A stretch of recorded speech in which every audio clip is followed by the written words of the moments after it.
Ці былі фальсіфікацыі на прэзідэнцкіх выбарах у Польшчы і ці сапраўды пералічаць галасы? Навошта Дональду Туску вотум даверу і што гэта ўвогуле такое? І ці сапраўды гэта абароніць Туска ад датэрміновых выбараў? Гэта падкаст зроблена ў Польшчы за мізноў Максіма Кірыл, і мы разбіраемся, што адбываецца ў польскай палітыцы. Вучыце польскую мову ў школе польскі на так. Ад 0 да C1 або да экзамену B1.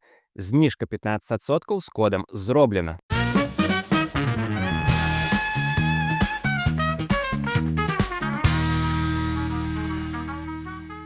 Сябры, і менавіта ў гэты момант, калі ласка, націсніце паўзу, пастаўце падабайку гэтаму відэа, напішыце каментар у падтрымку і падзяліцеся спасылкай са сваімі сябрамі і сяброўкамі. Гэта вельмі дапаможа нам у прасоўванні кантэнту. Кірыл, давай распавядзем, з чаго пачалася гісторыя з фальсіфікацыямі на выбарах прэзідэнта Польшчы. Бо гісторыя не ўціхае ўжо вось, не ведаю колькі, 2 тыдні, проста з 1 чэрвеня, з другога тура выбараў, з чаго ўсё пачалося. Так, сапраўды, апошнія 2 тыдні гэтая тэма ўвесь час недзе на паверхні, яна гучыць насамрэч усё гучней. Вось і сёння мінуў 2-тыднёвы тэрмін падачы пратэстаў у дзяржаўную выбарчую камісію адносна выбараў. І гэтая тэма, скажем так, загучала яшчэ гучней. Так? Бо ў апошні дзень даслоўна прыйшло яшчэ некалькі скарг вельмі важных. Адна з іх была, напрыклад, штабу Рафала Часкоўскага. І фактычна некалькі дзён пасля другога тура прэзідэнцкіх выбараў злыя языкі ў інтэрнэце знайшлі некаторыя анамаліі ў некаторых выбарчых камісіях. Канечне, галоўным сімвалам, здаецца, таго, што было, з'яўляецца выбарчая камісія 95 у Кракаве. І такіх камісій налічылі як мінімум 13. Але ёсць розная вельмі інфармацыя. У некаторых крыніцах падаецца нават лічба 3000. Насамрэч, сярод гэтага інфармацыйнага шуму вельмі цяжка разабрацца ў чым, што насамрэч адбываецца. Вось. Але ёсць галасы, заклікі сярод, скажем так, ястрабаў ліберальнага боку, што выбары трэба проста паўтарыць. То бок весці романскі сцэнарый. Ну, ці пералічыць галасы, наколькі я ведаю, там таксама такія сцэнары разглядаюцца. Як мінімум пералічыць, так. Вось ты сказаў пра камісію ў Кракаве, 85-ю ці якую. Давай крыху падрабязней. У чым усё ж такі там праблема? Што падазронага там такога знайшлі? Гэта называецца статыстычная аномалія. То бок, калі, напрыклад, у першым туры выбараў, умоўна кажучы, за Рафала Часкоўскага прагаласавала 500 чалавек, за Караля Наўродскага 300, і яшчэ 500 чалавек прагаласавалі за розных іншых кандыдатаў, напрыклад, ліберальнага боку. І нейкім дзіўным чынам у другім туры выбараў за Рафала Часкоўскага прагаласавала 400 чалавек, то бок на 100 чалавек менш, а ўсе, даслоўна, выбаршчыкі іншых кандыдатаў гэтага ліберальнага боку прагаласавалі за Караля Наўродскага. То бок статыстычна гэта амаль што немагчыма. Вось. І вельмі хутка высветлілася, што фактычна у гэтай камісіі, дарэчы, гэта прызнаў сам, як гэта сказаць, шэф, так, прадседатель выбарчай камісіі, што проста здарылася памылка і што галасы за Караля Наўродскага припісалі Рафалу Часкоўскаму, а галасы за Рафала Часкоўскага, канешне ж, Каралю Наўродскаму. Я першае хацеў дадаць кантэксту, што такія выпадкі былі не толькі ў пользу Караля Наўродскага, але быццам бы сярод вось гэтых камісій ёсць і выпадкі, калі Караля Наўродскага наадварот было больш галасоў у першым туры, а ў другім туры ўжо менш. Так, ты маеш рацыю. Ёсць 13 выбарчых камісій, дзе ўжо вядома, што дакладна дайшло да нейкай памылкі. І сярод гэтых камісій 6 памыліліся на карысць Рафала Часкоўскага, а 7 памыліліся на карысць Караля Наўродскага. Амаль 50 на 50, то можа і пералічваць нічога не трэба. Як усё ў Польшчы? 50-50. Слухай, каб зразумець, наколькі гэта сапраўды верагодны сцэнар. Давай так, хто з палітыкаў гэта прадвігае? То бок, бо я чую, што Туск кажа, не, выбары адбыліся, вынікі, такія, якія ёсць. Так, трэба даведацца, што адбылося ў гэтых камісіях, разгледзець усе жалобы, скаргі, але быццам бы ўсё, выбары прайшлі, і трэба іх, паважаць. Так, сярод людзей, якія найбольш гучна прасоўваюць тэму з пералікам ці нават паўтарэннем выбараў, канешне ж, прым вядзе Роман Гертых. Гэта чалавек, які апошнім часам вельмі часта гасціць у нашым падкасці завочна.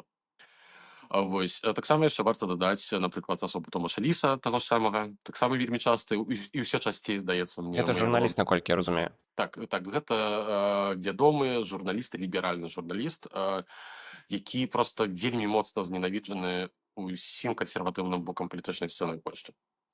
У апошнія дні да іх яшчэ дадаліся розныя палітыкі, скажем так, не з першага шэрагу грамадзянскай кааліцыі, сярод іх там некалькі еўрадэпутатаў, напрыклад, і гэтак далей.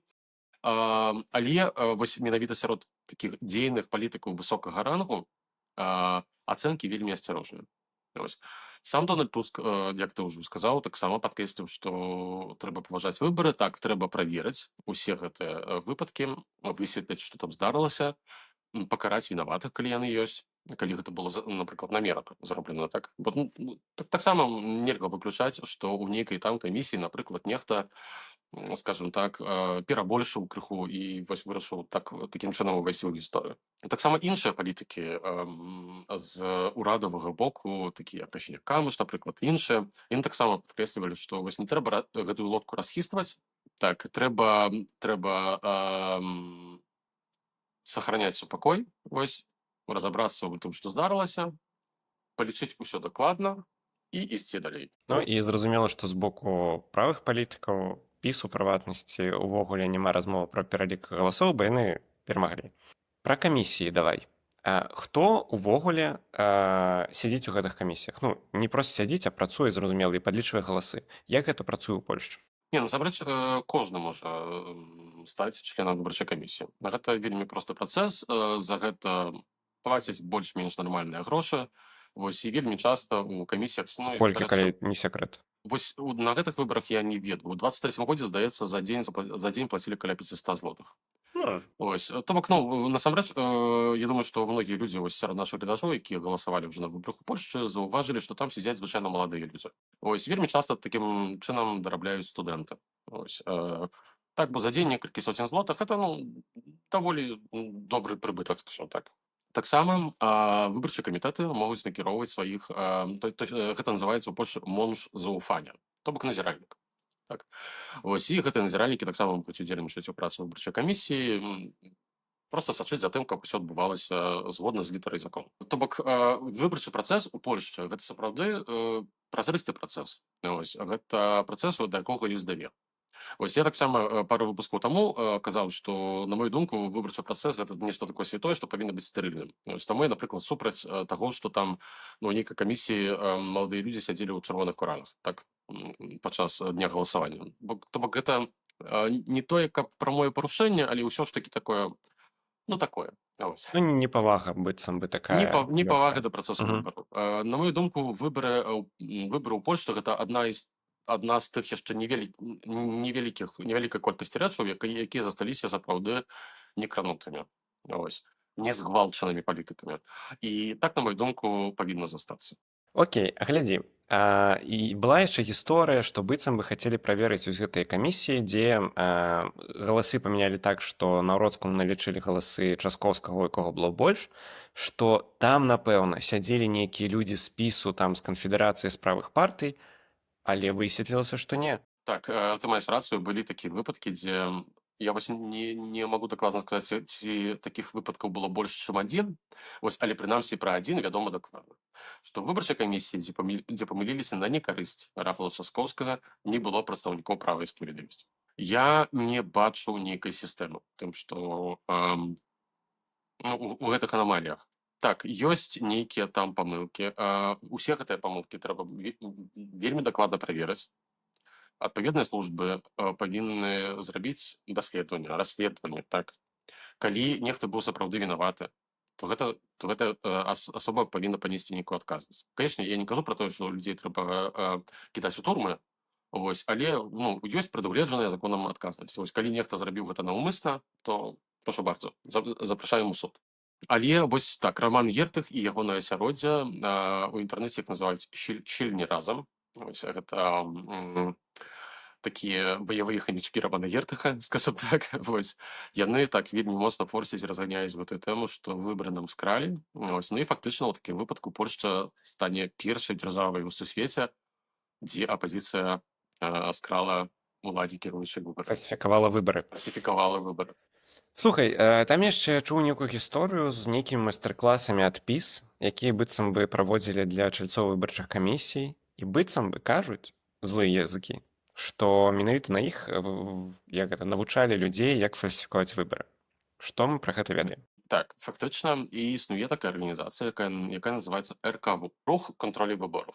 Гэта арганізацыя створаная правам і справядлівасцю, а калі дакладней, вельмі адвёзнай асобай Przemysławem Czarnkiem, былым міністрам адукацыі ва ўрадзе Матэуша Маравецкага.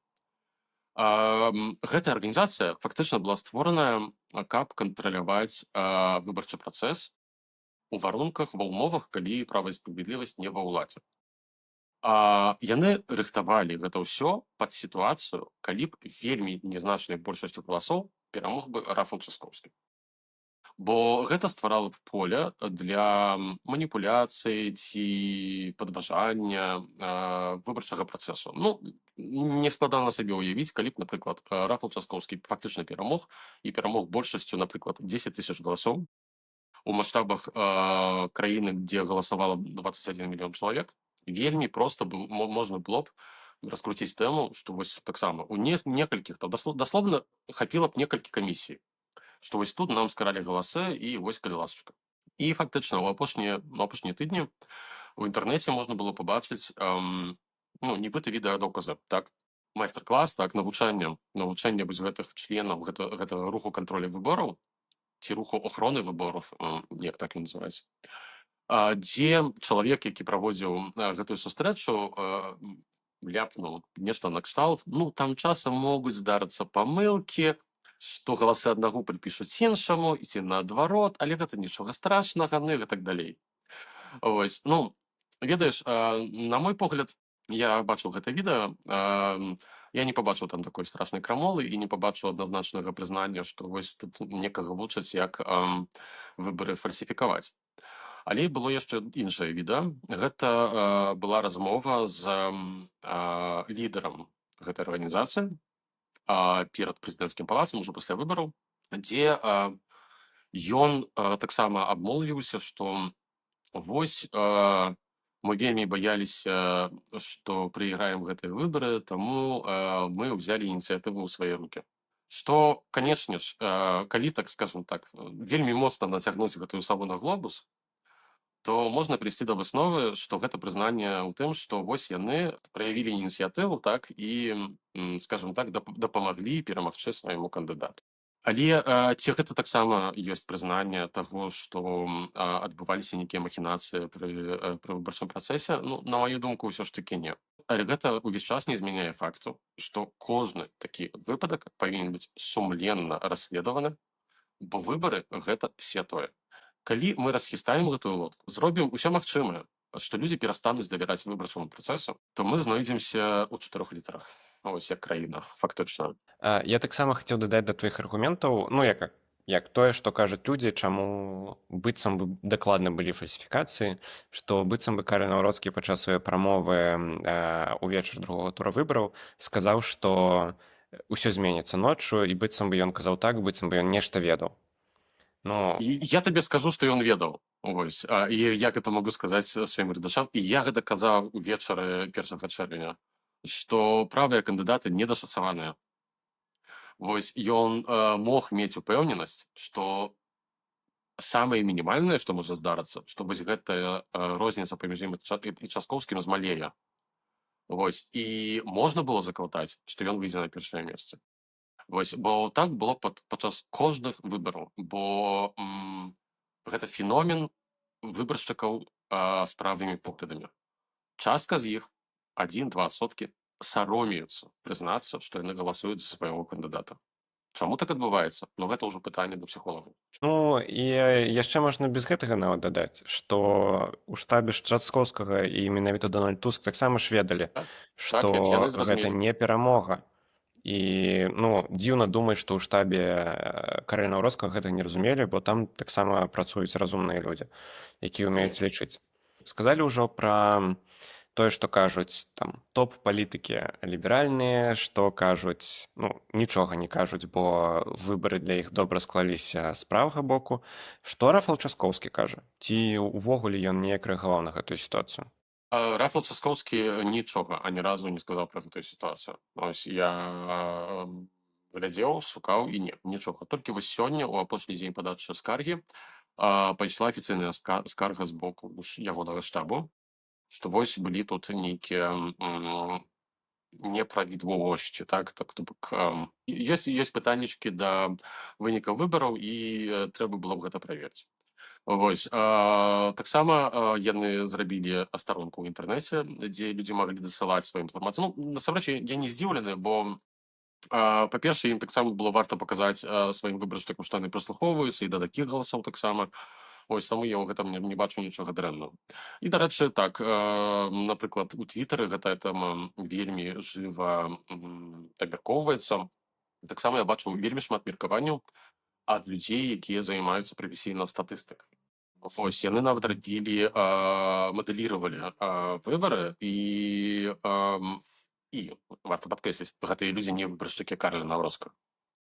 І яны сказалі, што яны не бачаць шырокіх анамалій. Ось ёсць толькі кропкавыя, скажем так, сітуацыі разбросаныя па ўсёй краіне. І гэтых анамалій можна назбіраць максімум пару соцень. Ось. А хутчэй пара дзясяткаў. Ось. І хутчэй за ўсё гэта б не паўплывала на вынік выбараў такім чынам, што выйграў бы Рафал Часкоўскі. Бо розніца паміж ім і Навроцкім складае амаль што 370 тысяч галасоў. То бок трэба было б сфальсіфікаваць 185 тысяч. А дзеля таго, каб зрабіць такую фальсіфікацыю, павінна быць бачная сістэма. Ось. А па шчырасці, я асабіста гэтай сістэмы не бачу. Я дапускаю, што ў некаторых камісіях, напрыклад, нехта мог зрабіць гэта наўмысна. Ну, пагарачыўся чалавек. Вось вельмі хацелася яму дапамагчы і зрабіць свой уклад у перамогу свайго кандыдата. Ось. І гэты чалавек панясе сваю адказнасць. Ось. Хутчэй за ўсё атрымае там, не ведаю, умоўны тэрмін. Штраф нейкі? Ці вялікі штраф. Ось. Ніхто не будзе кідаць людзей за краты. Ось, гэта крыху іншая краіна ўсё ж такі. Але я не бачу таго, каб ствараліся нейкія каруселі, там, ведаеш, ці яшчэ нешта. Ну, яно было б заўважальна ўжо. Плюс у такі працэс была б заангажаваная вялікая колькасць людзей. Нехта недзе дакладна нешта сказаў. Вось яно б выйшла. Ось, і, скажем так, сама вось гэтая тэорыя змовы, якая разрастаецца вакол другога тура выбараў, пачынае мне нагадваць ужо вось гэтыя тэорыі змоваў пра жыда-масонскую змову, пра, там, не ведаю, сусветны ценявы ўрад, якія мы чулі, напрыклад, падчас пандэміі. Ось. Я памятаю, што я яшчэ падчас пандэміі людзям, якія пачыналі мне заліваць у вушы, што вось нейкі там ценявы ўрад кіруе намі, хоча знішчыць нашу планету, я ім заўсёды казаў: слухайце, ўрады не могуць дамовіцца, каб розеткі былі аднолькавыя па свеце. Ось, а вы хочаце, каб яны кіравалі светом. Да вы паспрабуйце сяброў сабраць на грыль. Ці проста кудысь увечарам схадзіць. Ну, 30 плюс всё, там всё ламаецца. Таму, па шчырасці, я проста раю ўсім прывыкнуць да імя Навроцкі, Караль Навроцкі. Гэта прэзідэнт Польшчы на найбліжшыя 5 гадоў. Ці гэта камусьці падабаецца, ці не падабаецца, гэта дэмакратычны выбар большасці палякаў, невялікай, але ўсё ж такі большасці. Ось, я гэтаму выніку давяраю. Нават калі ён у працэсе пераліку галасоў у некалькіх там выбарчых камісій зменшыцца з 370 тысяч до 350, то гэта не адмяняе сутнасці. Ён заслужана перамог. А Часкоўскі са сваім штабам заслужана прайграў. Ты быццам бы крыху пра гэта сказаў ужо, што гэта пераходзіць у катэгорыю тэорыю змовы, але ўсё ж такі давай прагаворым. Якая рэакцыя вось такая масавая палякаў на гэта? Ці нейкай міжнароднай супольнасці, не ведаю, там Еўразвяз, Амерыка? Усё ціха, бо, ну, сур'ёзна, не бачна шырокага вялікага маштабу Гэта унутрашняя польская справа. Дарэчы, быў апублікаваны рапорт АБСЕ наконт польскіх выбараў, і там памахалі пальчыкам у кірунку сённяшняй кааліцыі. Бо у дзяржаўных СМІ і у ліберальных СМІ быў вельмі выразны перакос у адзін бок. Але такія самыя рапорты былі падчас кіравання правам і справядлівасці ў Польшчы. Ніхіл нові, нічога новага, насамрэч. Але пра фальсіфікацыі ніхто нічога не казаў.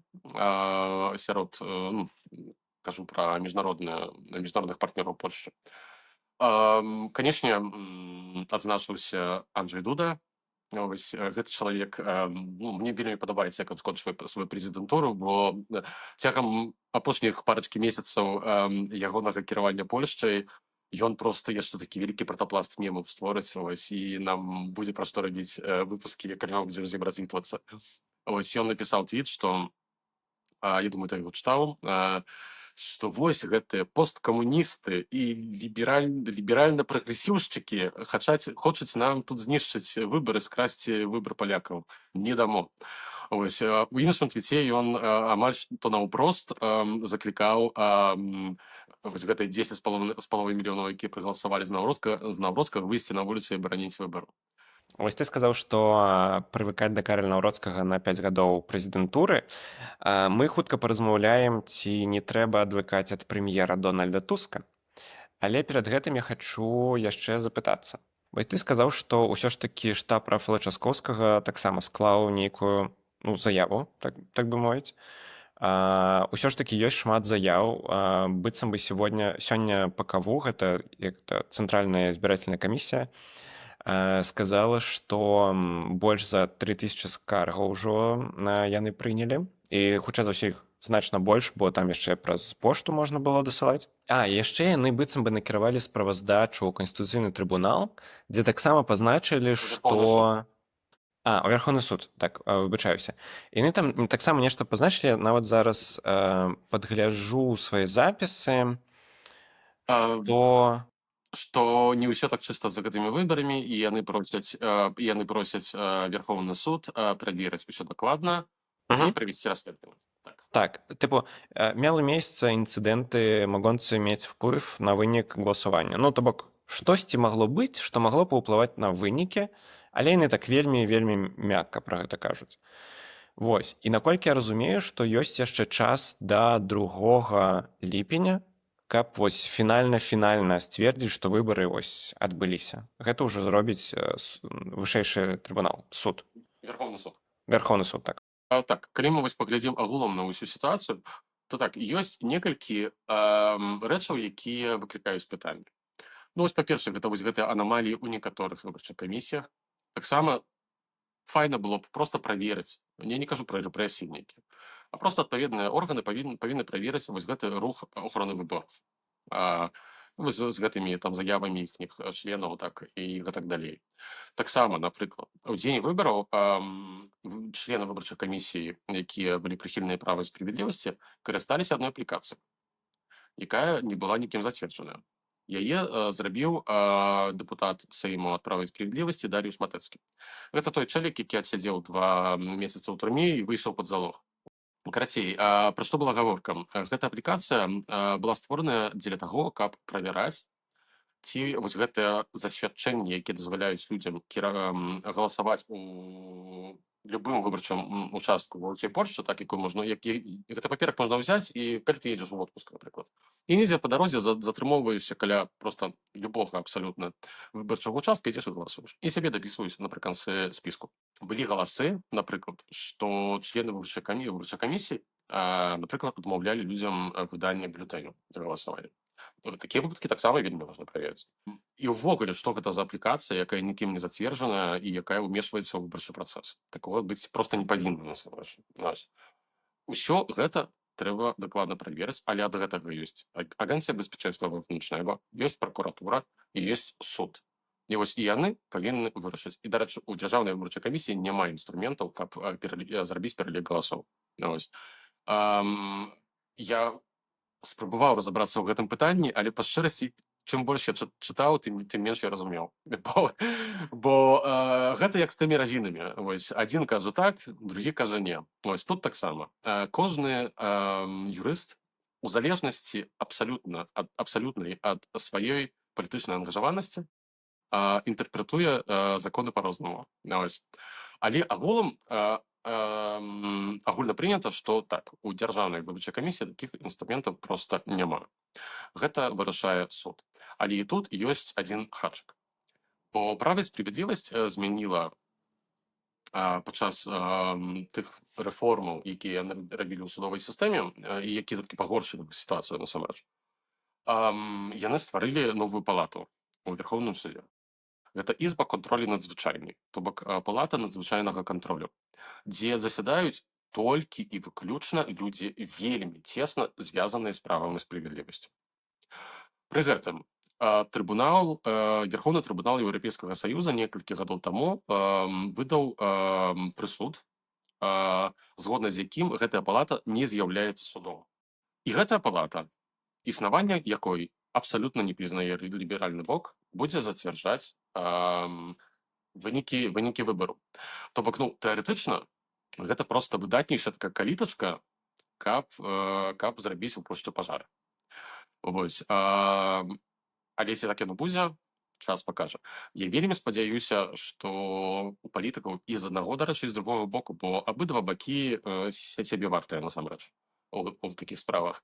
Я вельмі спадзяюся, што ў нейкі момант у кагосьці купіць мазгоў, каб не распальваць эту сітуацыю далей, і каб, прынамсі, да выбараў у нас давер застаўся. Ну, слухай, падаецца, што на гэта шмат шансаў, бо паміж, падаецца бы, мастадонтамі польскай палітыкі Дональдам Тускам і Ярославам Качынскім ёсць пэўны кансэнсус у гэтым, што яны абодва лічаць выбары састаяўшымися, як гэта сказаць, то бок усё прайшло, усё добра, Карэль Наўроцкі выйграў. Окей, давай пераходзіць да Дональда Туска. Як там у яго справы пасля паразы Рафала Часкоўскага? Ён папрасіў Сейм выдаць яму вотум даверу. І, дарэчы, атрымаў, спойлер. Давай на пачатку разбяремся, што гэта такое, што за вотум даверу і навошта ён патрэбен Туску? Так, вотум даверу гэта механізм, які дазваляе ўраду пацвердзіць сваю падтрымку ў парламенце. І, скажем так, вельмі наглядным спосабам падлічыць шабелькі, якія ў іх ёсць. Ось. І у Дональда Туску, спойлер, гэта атрымалася. Ён здабыў 243 галасы. Гэта абсалютна ўсе члены кіруючай кааліцыі. Адзінае што, 2 гады таму, калі яны прыходзілі да ўлады, іх было 248, але партыя разам канчаткова выйшла з падтрымкі кааліцыі, а іх 5, вось, і атрымалася 243.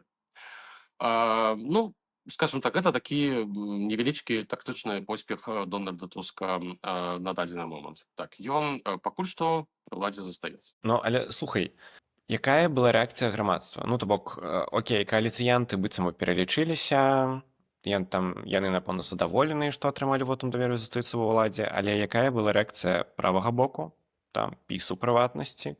Што думаюць полькі-палякі пра гэта, магчыма? Правы бок, канешне ж, лічыў на тое, што такой падтрымкі не будзе. Вось. І, канешне ж, сам Дональд Туск таксама не мог мець 100% ўпэўненасці да самага канца. Нерваваўся кроху, ты думаеш? Канешне, бо, ведаеш, усё ж такі трэба памятаць, што у партыях заўсёды ёсць вось гэтыя тыльныя рады сядзення ў Сейме. Гэта часта дэпутаты, пра існаванне якіх ніхто не ведае. Вось.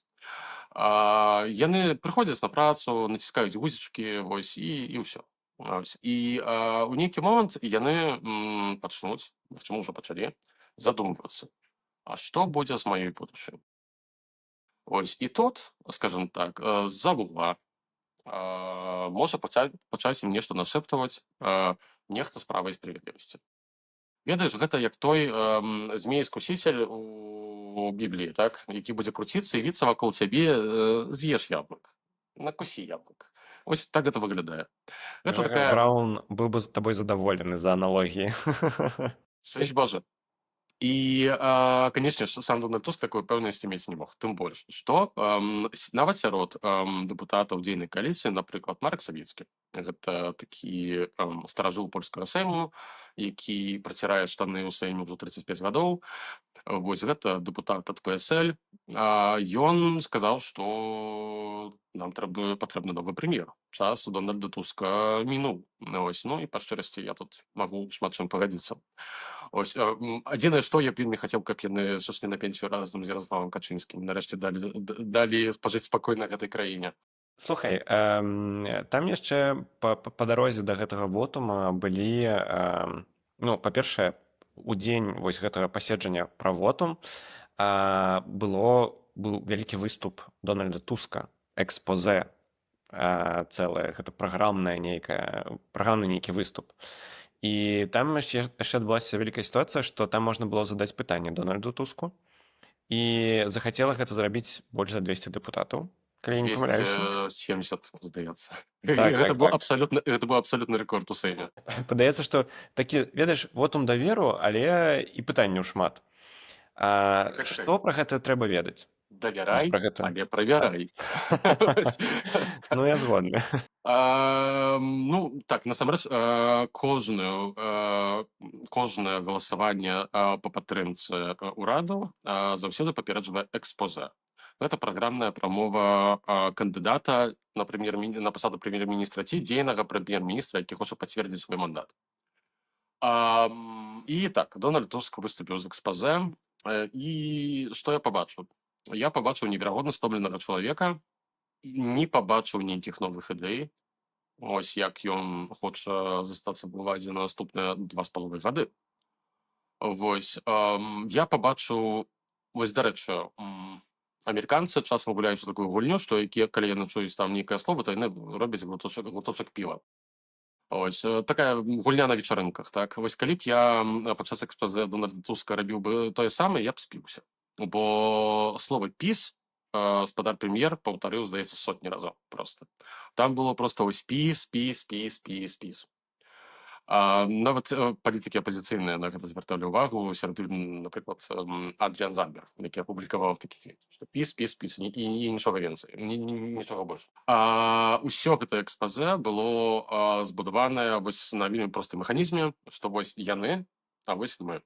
І ўсё, канфронтацыя, не больш за тое. Ніякіх новых ідэй, акрамя таго, што яны, напрыклад, вядуць нарэшце пасаду прэс-секратара,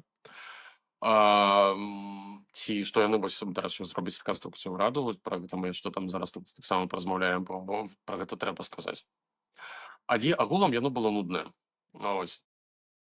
Што мы маем у выніку? Так, фактычна Дональд Туск пацвердзіў свой мандат.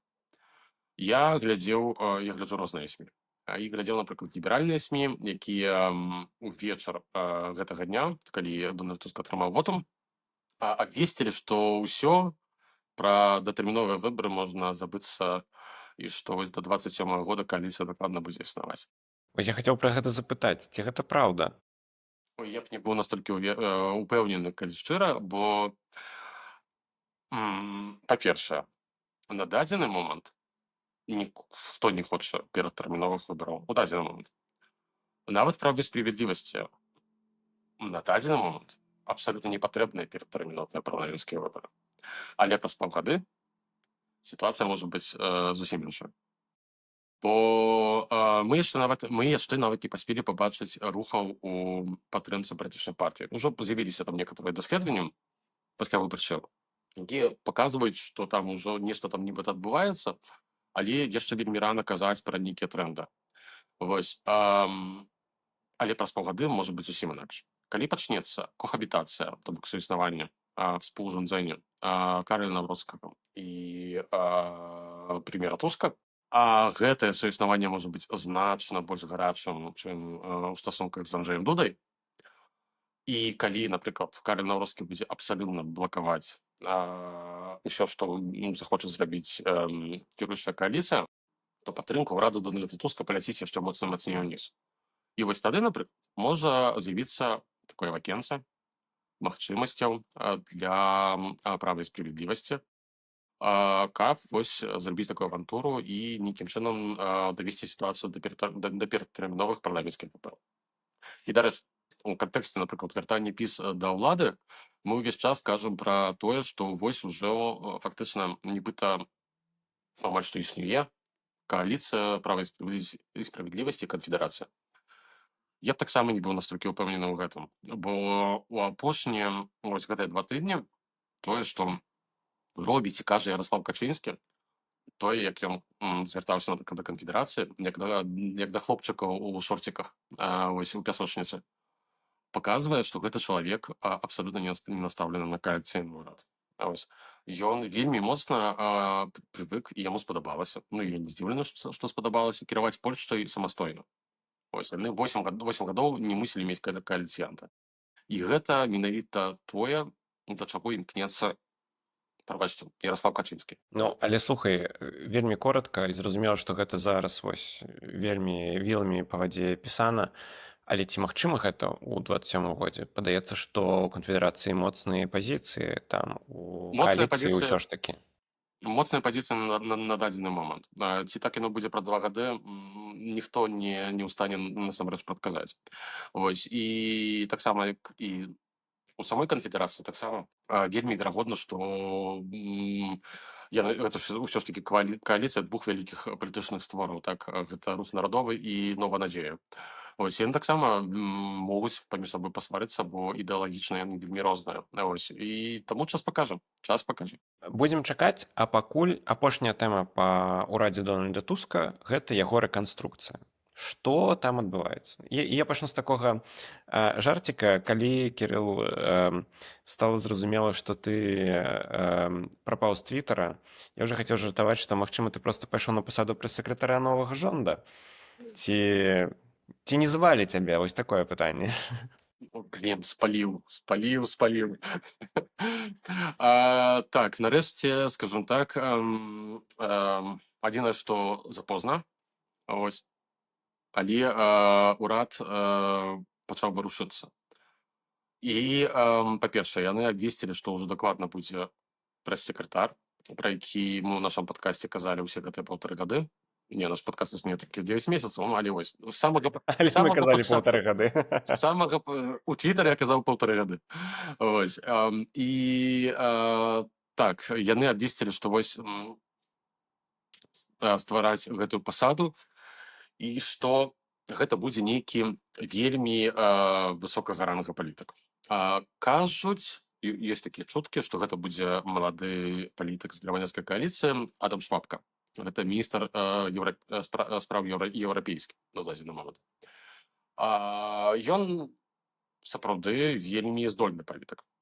Але акрамя таго, каб прызначыць на пасаду прэс-сакратара і маліцца яго як на нейкую панацэю, якая ўсю гэтую сітуацыю вылечыць і выправіць, трэба змяніць ўсё ж такі падыход уласны. Трэба змяніць агулам усю сістэму камунікацыі гэтага ўрада. А я пакуль такіх зменаў не бачу. Ці ў іх гэта атрымаецца, не ведаю, і па шчырасці ўжо занадта позна. Я не ўпэўнены, што гэта ў нечым дапаможа. Ну і другі момент. Гэта рэканструкцыя ўраду. Справа ў тым, што гэты ўрад неверагодна моцна разросся. Па-першае, вялікая колькасць міністэрстваў, якія часта дублююцца. Напрыклад, за эканамічны блок адказвае, здаецца, не 7 міністэрстваў. Па-другое, пужае не колькасць міністраў, пужае колькасць віцэ-міністраў.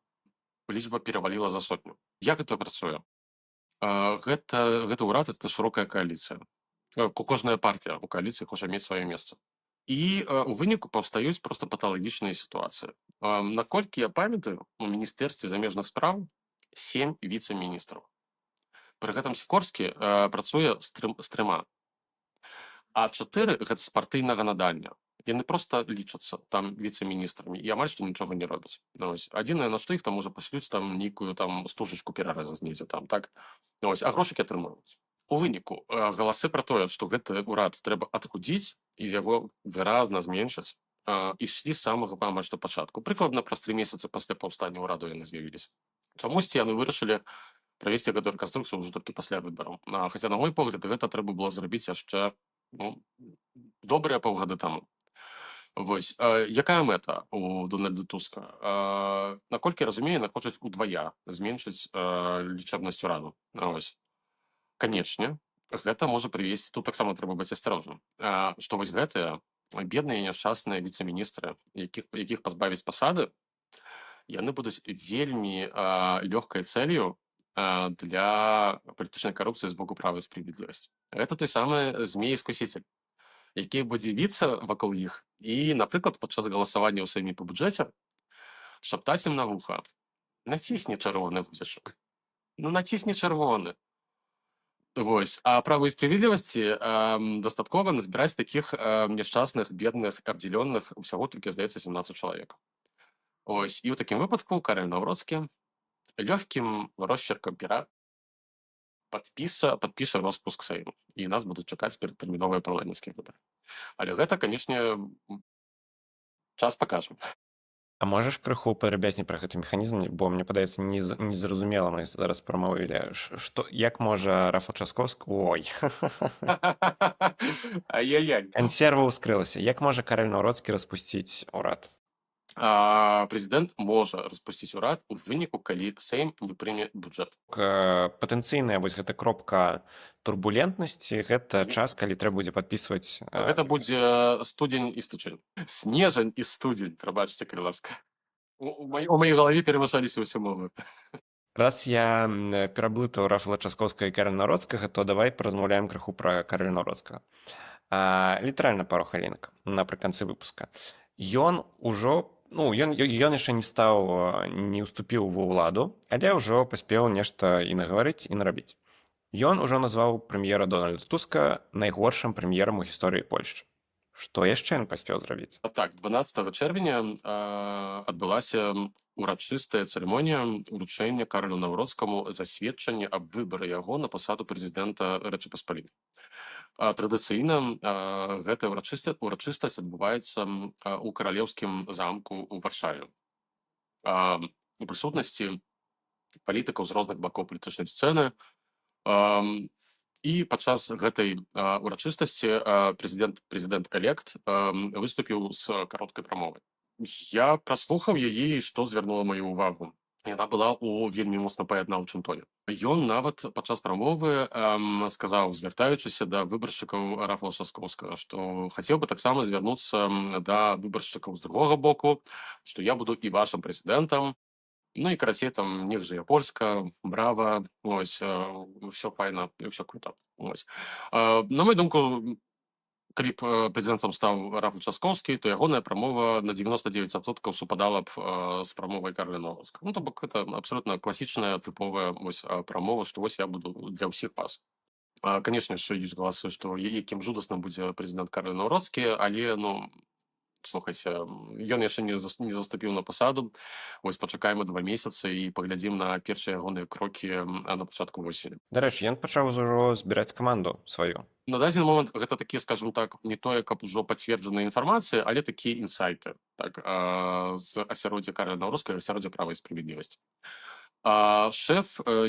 Шэфам кабінету прэзідэнта, бо у прэзідэнта ёсць свой палітычны кабінет, і там ёсць міністр, дарэчы, будзе шэф штабу Кароля Навроцкага. Гэта дэпутат Шафернакер. Гэта малады, таленавіты палітык, спін-доктар вельмі добры, ён вучыўся ў ЗША, і ён зрабіў пераможную кампанію Каролю Навроцкаму. Чалавек з вельмі добрымі сувязямі ў ЗША, напрыклад, таксама. Найбольш цікавай, на мою думку, на дадзены момант з таго, што ёсць, гэта намінацыя, верагодная намінацыя Przemysława Czarnka. Гэта вось той адыёзны палітык, які быў міністрам адукацыі, што ён будзе шэфам канцылярыі. Як бы так перакласці на наша, гэта управдзеламі. Вось, карацей, завхозам. Бо чаму гэта дзіўна і цікава? Бо пасада шэфа канцылярыі, яна не палітычная. Яна не палітычная і не дадае нейкай спецыяльнай палітычнай вагі. Гэта чалавек, які кіруе перадусім фінансамі і арганізацыйнай часткай дзейнасці прэзідэнта. Ось. Як, конечно, там ужо злыя языкі з ліберальнага боку жартавалі, што ён будзе купляць туалетную паперу. Ось. Ну, але не толькі. Так, але між іншым і гэта таксама. Ось. Ну, і, конечно, не ён, Гэта але важная справа, давай але так. ён будзе выдаваць наказ адпаведнай асобе, якая будзе купляць адпаведную туалетную паперу для прэзідэнцкіх 4 літр. Ось. Але асаблівай вагі палітычнай гэта яму не дадасць. І гэта можна разглядаць нават нібыта як нейкую дэградацыю чалавека, што яго вось запіхнуць у гэтую канцылярыю, і ён будзе сядзець там у сваёй каморцы, так, і лічыць там прэзідэнцкія грошы. Ось. Але чаму, на маю думку, так здарылася? Бо Przemysław Czarnek гэта вельмі папулярны палітык права і справядлівасці. Ён, здаецца, найбольш папулярны. І вось калі зрабіць, скажем так, рэйтынг людзей, якіх можна лічыць магчымымі праемнікамі Ярослава Качынскага на пасадзе кіраўніка права і справядлівасці, то Przemysław Czarnek, здаецца, будзе на першым месцы.